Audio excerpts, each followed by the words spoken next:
Wait, I didn't say start yet. Well, you counted down, and I was like, "Oh, is he started?" You said hold on, so I stopped counting. All right, start now.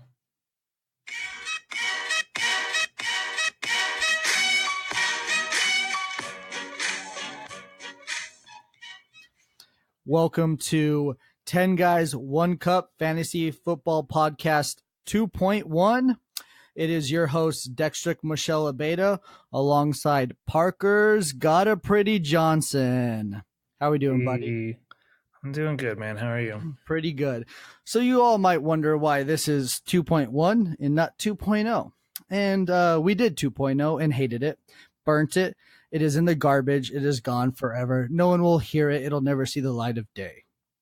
We'll forever refer to it as the lost episode. And it will always be lost. We learned a lot that day. And I will say, it was mostly me, pretty much all Dex. But we learned our roles, and it's good that we're here now. We have a few reasons why it went wrong. One of them is obviously Dex because he's half of the show. The other thing that we fucked up is I hosted, which we're never, ever, ever doing again. That was a mistake. And to be fair, it's not as much as Parker's hosting skills. It's Dex's co-hosting skills that was the issue. I'm not smart enough to be on my feet and just roll with the punches. I need to have everything planned, laid out. I kind of set things up, whereas Parker will sit there and just counter everything and keep it going smoothly. I just go on rants that are super boring and only make me happy. Yeah, I did it cowboy style for sure. It didn't work out too well at all, but we did learn how to edit. Yeah, that was boring too. Horrible. Because I did it. It's not that bad. It's just, oh yay, I have to listen to this 3 or 4 times. Yeah, it sounds pretty painful. So you listened to a garbage podcast 3 or 4 times and made it moderately better to the point where we still didn't release it. Yes, definitely. So, when I say edit, I like deleted things and moved stuff around. I didn't like add anything special. I'm not that smart. Listen, nobody has any like misconceptions about your technical prowess. I appreciate that, guys, but you still all love me. But now we're here, episode 2.1. We officially, myself, Mike Brooks, Bradley Barber, Daniel Masters all fly out 8 days from now, next Thursday. Daniel will be arriving in Houston and driving up to meet us in New Orleans. I got us a hotel for one night. I told him 2 people, but there's going to be 5. And then we got the rest of you degenerates coming in Friday. So time's coming. It's getting close. Michelle, Brooks, please be ready because I just can't wait. I just can't wait. It's so soon. Are you preparing your body for alcohol this year around? Well, so if you guys didn't know, Parker was here last weekend, and so we literally just drank the entire Saturday. Nothing crazy. It was just a constant beer after beer after beer, playing video games, going to Brat House, brunch, things like that. I'm trying to just drink a little bit every day, just so my liver's like training, getting ready to go. Dude, I'm preparing well this year. Like first thing I do when I get there is I'm going to the grocery store, getting Pedialyte, Gatorade, my own like bottles of water, or like a gallon or 2. Like last year, every single person except for like 1 or 2 people I think was sick, and I'm not doing that again this year. Yes. I'm an adult. I should take care of myself. So with that, just so you guys know, I sent Paul some Amazon carts. We have smelling salts coming because there's going to be none of this bullshit of you guys not going. We're getting up. We're going. Time to party. And I got the good quality smelling salts, the shit the athletes use. So we should be able to use 2 per person. So it'll be nice. I also had Paul order some Red Solo Cup shot glasses. They're plastic, and no more of this guessing because as you guys all know, I poured almost all the shots last year for the shot challenge. And as the guy who didn't take a single one of them, some of you guys were pretty fucked up. Yeah, I regret pouring that one round that I did that immediately got turned around and given back to me because I had to take Charlie's shot. Oh, yeah. Yeah, I was trying to be cute. I think I got like 4th or 5th pick or something like that. And yeah, and I poured it real deep trying to be cool. and that did not work out at all for me. It was like a shot and a half probably in that one. Well, now we're speaking of the shot challenge. We decided today, since we still have a week till we actually draft, to discuss what our top 3 picks we want in the draft and our bottom 3 picks are. I'll start with my top 3. You know what? I'm going to start with my bottom 3. This is in no particular order because I don't want you guys to know too much. But the picks I want the least are pick 5, 6, and 7. So why is that, Dex? Well, why is that? First, tell me your bottom 3, and then I'll decide if I want to discuss. Okay, so my bottom 3 is 7, 8, 9, which is pretty close to yours. I guess it overlaps by 1. 7. Not to not go into too much detail. I don't like the options I have for rounds 1, 2, and 3. That's how I'm looking at this, guys. I'm looking at who I can draft in round 1, 2, and 3 because it's kind of the most important to have the top tier players and teams and make sure you don't have any holes. I got a question then. Would you say that like your draft position only really matters for like the first 3 rounds then? And then after that, it's kind of a wash. Like you don't really think about what position it is when you think about, or what position you're at, depending on like who you want. Does that make sense? No, I think you tailor it. And I'll use the example as you have 3 high-end tight ends. So Gronk will probably go in the 2nd round at the end, potentially the beginning of the 3rd round. And then you have the Eagles tight end, which Zach Ertz. And then the Chiefs tight end, Travis Kelce. So those 3 will go in the probably the 3rd round. So that kind of messes things up where all right, later on if you're pick 9, then if you still don't have a tight end and then all of a sudden you go wide receiver, quarterback, and then we hit those rounds where, all right, everyone's taking tight ends, but you can't pick for 2 more rounds because you were 9. That kind of kills you.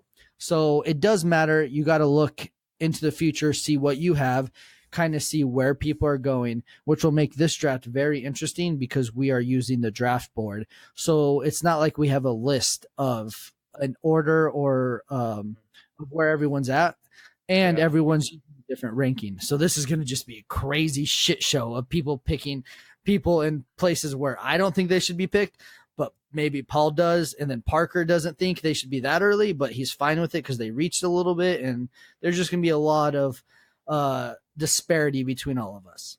Yeah, that actually like drives a little bit of my bottom 3 picks as well, because like I feel like between pick 7 and numbers are hard here, but like halfway through the 2nd round, so between 7 and 2.05, like it's kind of a clusterfuck of where the receivers are going to go.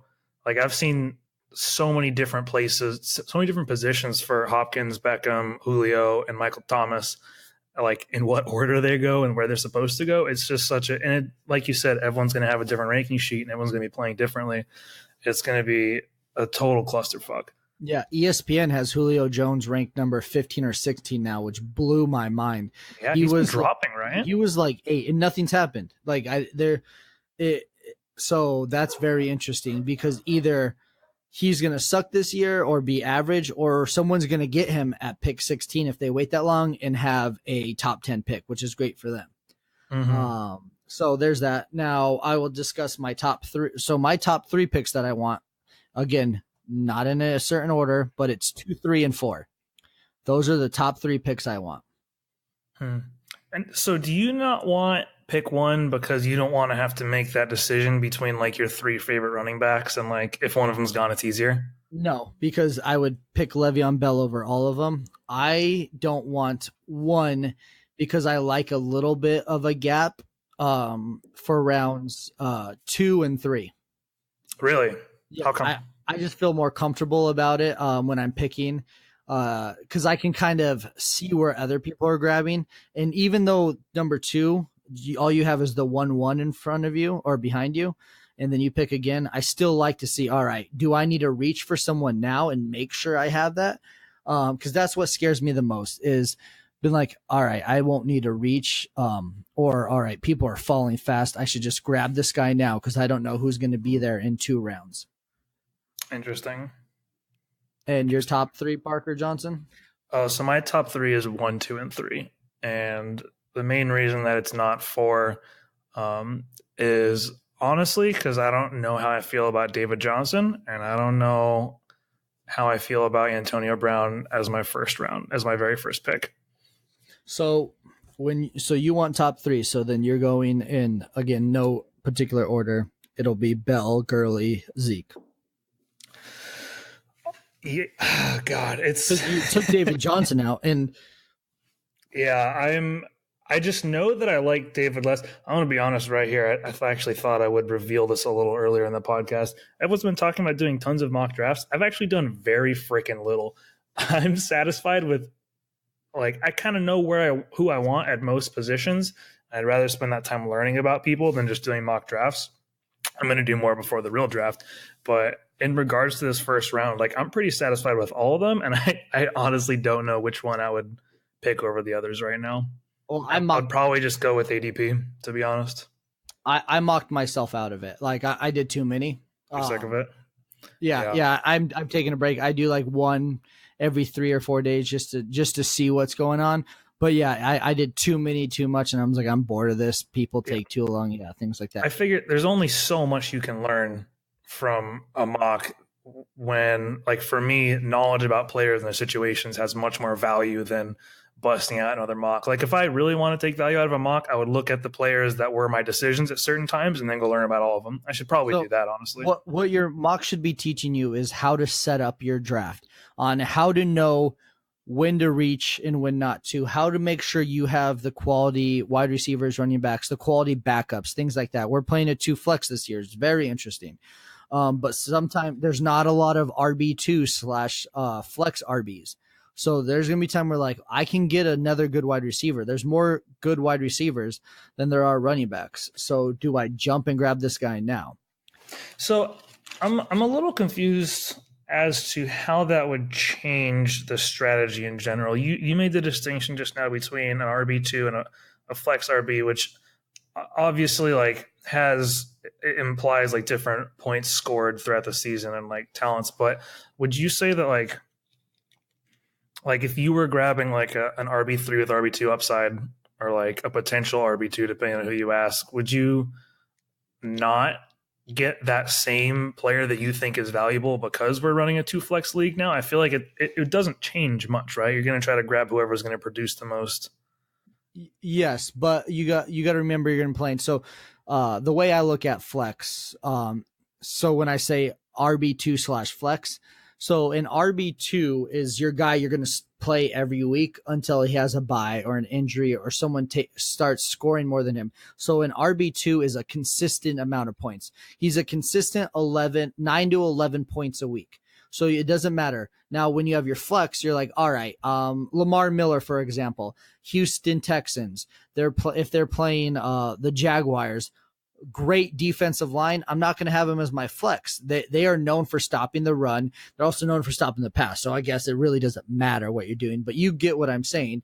You're basing off your flex on who they're playing and moving them out. Whereas your RB1, RB2, wide receiver 1, wide receiver 2, it's more of like, it doesn't matter. It's like Odell Beckham, Hopkins. I don't care if you're playing Aqib Talib, if you're playing Chris Harris Jr., Patrick Peterson. You start that guy. He's going to get his touchdowns. He's going to get his passing yards because they're the top. They always get their points. It might not be his 18 or 20, but he's still going to get you that 14, 15. And you can't pass that ever. This is, by the way, probably when some people figured out that I started this podcast just so that you could teach me how to actually play fantasy football, because I have clearly no idea what I'm doing. To be fair, Parker, how many years have you been in the playoffs? Every year? No, I missed out a year because Charlie didn't beat Daniel or something stupid like 2 years ago. Charlie, you had one job and you let Daniel get in the playoffs over Parker. I can't remember exactly what it was. It was like 2 years ago. But, dude, Charlie and me constantly have playoff run-ins, by the way. Charlie always either kicks me out or is the reason I don't get in some manner. That makes me Fuck happy. you, Charlie. Thank you, Charlie. Keep being you. All right. So that's enough on that. We don't want to bore too much, but it was fun. And now you guys know what picks we would want or least want. Yeah, not like it's really going to matter that much. No, not at all. Now back to the shot challenge. We want to talk about who we want to win the shot challenge and who we want to lose the shot challenge. So essentially who gets the last shot of vodka and who gets the first shot of water. Which one of those is winning? Is winning having all of the shots? Yes. So okay. So winning the first round pick or first pick essentially. Yes. Do you know who you want to choose or do you want me to go first? You start. I'll probably get some creativity going off of that. Perfect. So the person I would like to win the shot challenge, so the person I want to drink all the shots and have pick whatever pick they want is Paul. Paul just won our league. I know Paul can hold his liquor. I've been drinking with this guy since sophomore/junior year of college. So Paul can drink. We all can drink. So I'm not hoping like, oh, Paul's going to get shit-faced and do something stupid. What I want is Paul to be so happy that Paul gets to choose whatever pick he wants, set up his entire game plan, and then Big Dick Dex is just going to lay week 1 that fucking dub on top of him. And it's just going to make me so happy. And then Paul's not even going to make the playoffs. He'll have his 1 year as champion and it'll go down as like, it was all Paul's fault. He has no one else to blame but himself. I like that. I like that a lot. And for the record, for like the 2 or 3 people who listen to this podcast, because I don't think we've covered this before, who aren't in our league, Dex and Paul play each other every year, week 1, and basically bet their league entry fee on that game. And I have paid every year for Paul. Paul's never paid to play this league. Paul's like up a lot of money. Paul's up $1,000. Yeah, he's up. He's doing pretty good for himself. I want to answer that before we go to your loss. I want Gabe to win the shot challenge again because I think that would be hilarious. Because he had such a hard time with winning it last year. I have my suspicions that he can hold his liquor least well out of all of us. And I'd like to put that to the test with the shot challenge and see how he does this year. Gabe's a little bit younger than us, right? I think he's like a year younger. It's not a significant amount. Millennials. Goddamn millennials can't hold their alcohol. He did go to Arizona State most recently, though, so maybe he's got and he lives in Denver. He's used to that mile high altitude and drinking. That does help. True. He's gonna come back like freaking Superman off the kryptonite or something. That's smart. Yep. I maybe I talked too soon. Now, who I would like to lose. So who I want to get the first water shot is my lovely roommate, Miller. Miller does zero pre-draft strategy. Miller has not done a single mock draft. Miller doesn't read about it. Miller just wings it.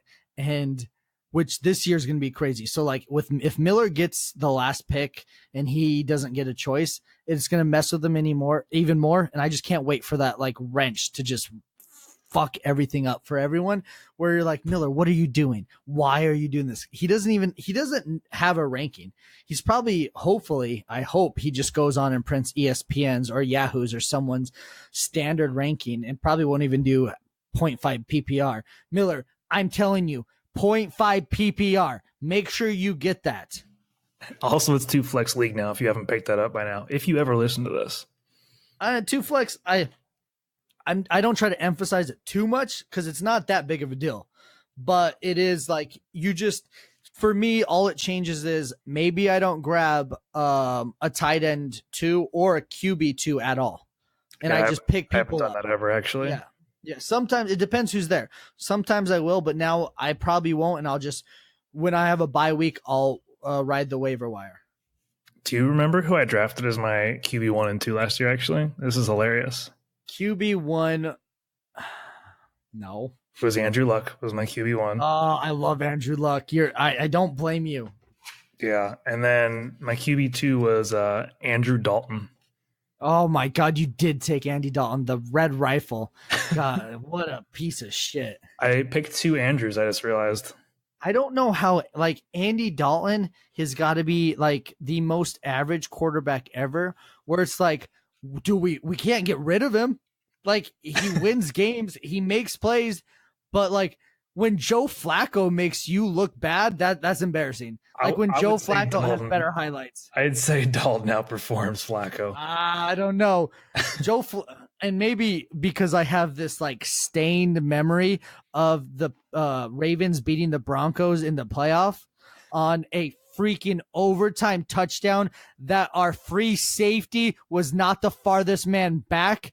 Like, I've never forgot. It just won't go away. It's like when the Broncos came back down 21 at half to the Chargers and Mike punched a hole in the wall. Good reference, dude. Yeah. Way to bring that one back up. It's one of my favorite stories. Who would I want to lose the shot challenge? Probably Mike. It would be funny just to like keep rolling on that. It's hard because I would like to see Mike continue to just lose everything. I think that would be real fitting. And then I guess like as a side one, I'd want to see Dustin lose the shot challenge because I would want to see if it changes his draft strategy at all. Perfect. So I like your Dustin pick. Your Mike pick's garbage. So do you want to see Mike rise from the ashes? No. That's not how Mike's brain works. That's not at all. Mike's brain is like, oh, I didn't take any shots. I'm already smarter than all you guys. This is even better. It doesn't matter if I'm picking zero, whatever. I can still be better. So we want Mike. Mike was my number 2 choice after Paul to drink all the shots. If Mike having pick 0 was an option, I'd like that too, actually. Yeah, it'd be funny. Mike just misses out in round 1. It's auto draft, I'm pretty sure. We should add an auto draft and see how that team does. Please no. I've told you a story about the guy, real quick, fun fact. So this was 2 years ago. A guy was in a money league with his friends, doesn't like fantasy football, paid the $50 to get in, auto drafted, never changed his lineup the whole year and won his league. That's like that. That's why you should never take this too seriously. That alone. And here we are making a podcast about how serious our league is. Never mind. What do I know? Well, speaking of serious leagues, we have been picked up and now we are a sponsored podcast. Today's podcast is brought to you by Plan B. Are you tired of wearing condoms? Always wondering if that 2 a.m. booty call is actually on birth control? Well, fear not. Drop your man pudding in, girls, without worry when you buy Plan B. Give her one pill after the deed is done and sleep soundly. Make Plan B your Plan A. Guys, well done. That was a lot better than the first time, I'd say.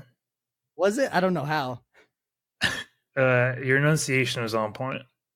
I tried a little bit better, and I took a sip of water. Oh, beautiful. You see, you learned. We learned a lot from that failed episode. We did, guys. And to end, we'll see how it goes, this podcast, we have a little bit of a debate for you guys. Parker and I were talking about essentially what's our favorite sports movie and which one we like better. So football. And I chose Friday Night Lights and Parker chose Remember the Titans. So he's not wrong. I am definitely the minority in the world. Yeah. I was going to say, like, do I even have to pitch this or can I bring it to like a vote offline somehow? Well, no, because that's really bad podcasting.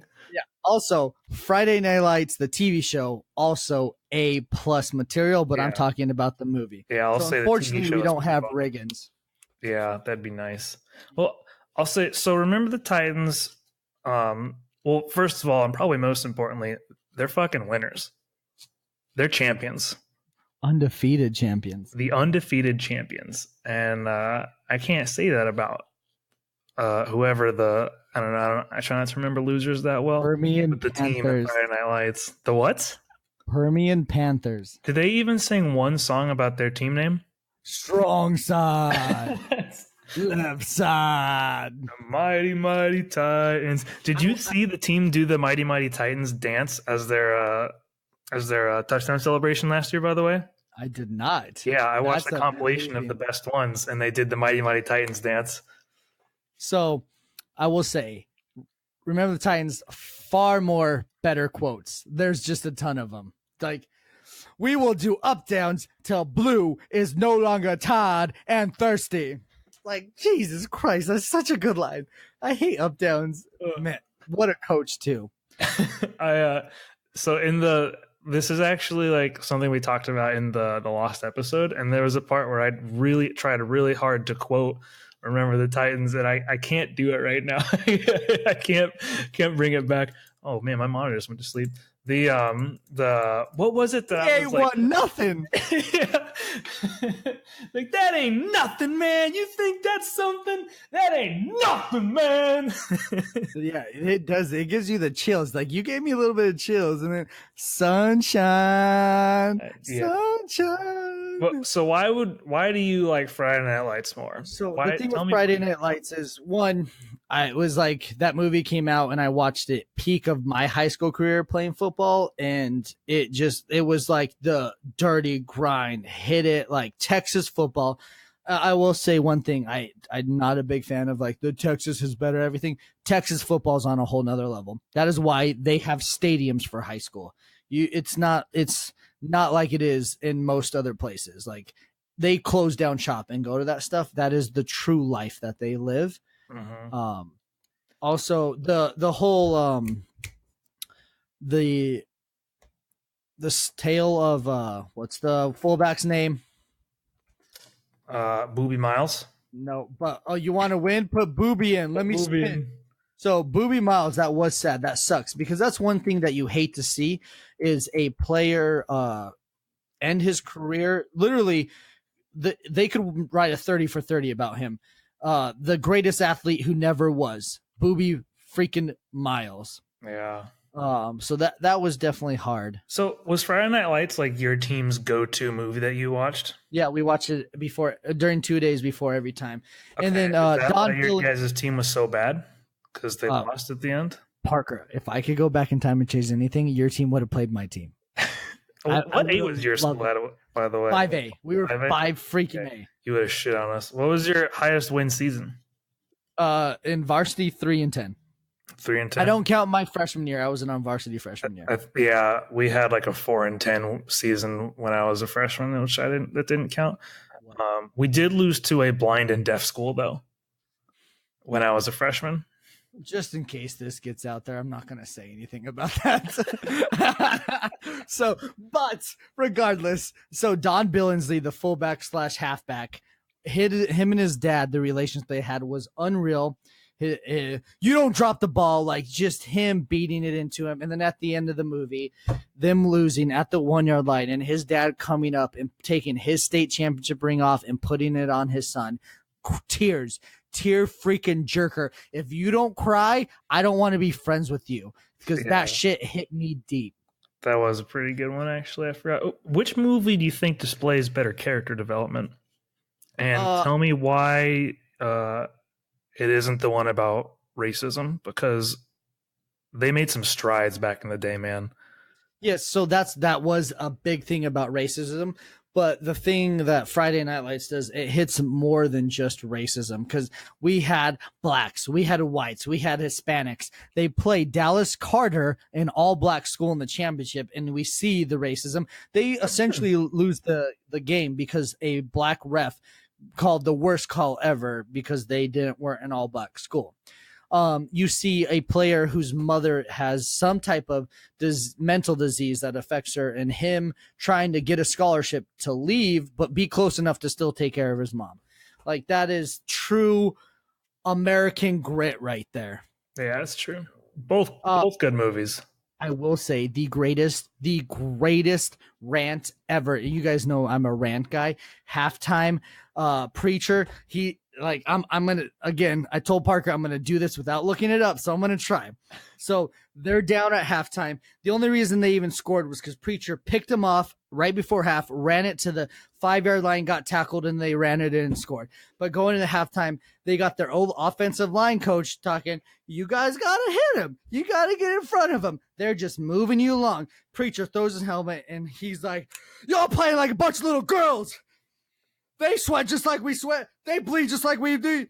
They practice 110-degree heat just like we did. I want you in every single one of them. If the ref gets in your way, you hit him too. And like that freaking rant he went on to this day, if I have to do anything in this world I'm not prepared for, I play that and I'm ready. You want me kill Osama bin Laden? Put me in, coach. You want to win? Put Booby in. Let me spin. Osama's done already, isn't he? I know, but just in case like he comes back or he's got like a second son that we don't know about. I will say, I think that was the most consecutive words from quoting anything you've gotten correct in a row. Are you sure it's correct? Let's just say absolutely not. I'm cool with that. Yep. Guys, that was podcast 2.1. We'll actually probably produce this one because I don't feel like ordering a pizza and crying myself to sleep after doing this one. Yeah, I this might be a surprise to you guys, but I usually don't have a problem masturbating. And after the first one or 2.0, it was about 4 days until I could get hard again. All right, that sounds like a perfect reason to cut it off, ladies and gentlemen. I hope you're all having a fantastic day. We're going to try to do these weekly. We're going to try to record on Wednesdays because that's when Amber has school and I have the house to myself. Nice. You got anything left to say to the people, Dex? Fuck Daniel. Yeah, that's right. Fuck Daniel. Thank you for always remembering that. Don't worry, I'll never forget. Fuck Daniel. Fuck Daniel. Peace out, guys. Later.